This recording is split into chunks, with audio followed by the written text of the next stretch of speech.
আসসালামু আলাইকুম, welcome to sweet and সাভরি চ্যানেলে। আজ আপনাদের জন্য আমি স্ন্যাক্স টাইপের রেসিপি নিয়ে আসছি পাউরুটি আর চিকেন দিয়ে। তার আগে বলুন সবাই কেমন আছেন? আলহামদুলিল্লাহ আমি অনেক ভালো আছি।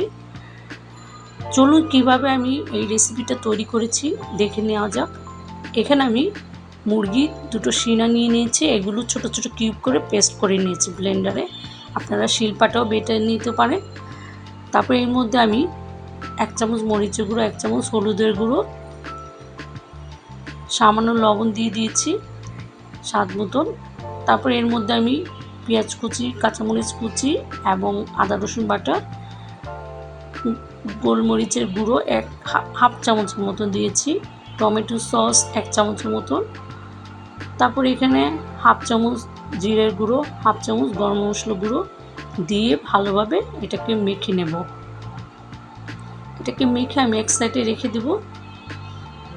তারপর আমি হাতটাকে ওয়াশ করে নেব। হাতটা ওয়াশ করে এসেছে, এখন আমি কিছু পাউরুটি কেটে নেব।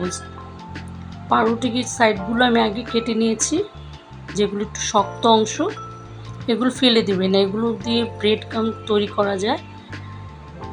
তারপর এরকম করে ছোট ছোট কিউব করে আমি সবগুলো করে নেব।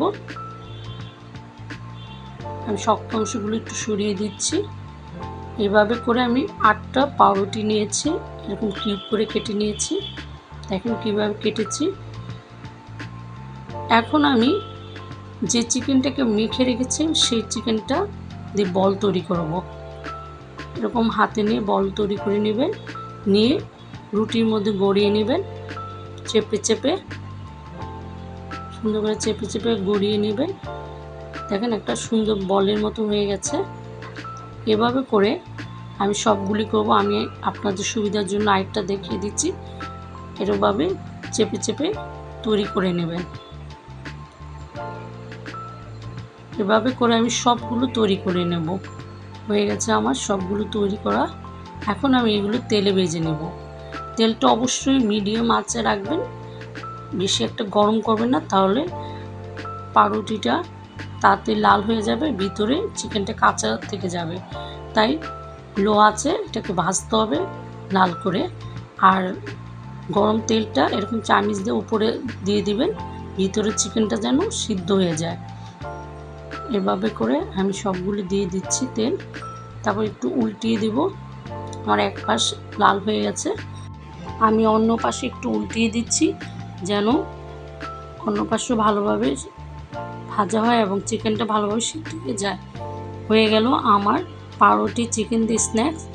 অবশ্যই বাসায় একবার হলে তৈরি করে খাবেন এবং বাচ্চাদের টিফিনেও দিতে পারেন এবং মেহমানদের সামনে এভাবে বানিয়ে মেহমানদের খেতে দিবেন। মেহমানরা আপনার অনেক প্রশংসা করবে। এভাবে সবাই একবার হলে বানিয়ে খাবেন আর আমাকে কমেন্টস করে জানাবেন। আমি একটা ভেঙে দেখাচ্ছি, অনেক গরম, আমি সাবধানে ভেঙে আপনাদেরকে দেখাচ্ছি ভিতরে চিকেনটা কতটা সুন্দর হয়েছে। আপনারা যদি আমার এই ভিডিওটি ইউটিউব থেকে দেখে থাকেন অবশ্যই লাইক, শেয়ার, কমেন্ট, সাবস্ক্রাইব করবেন।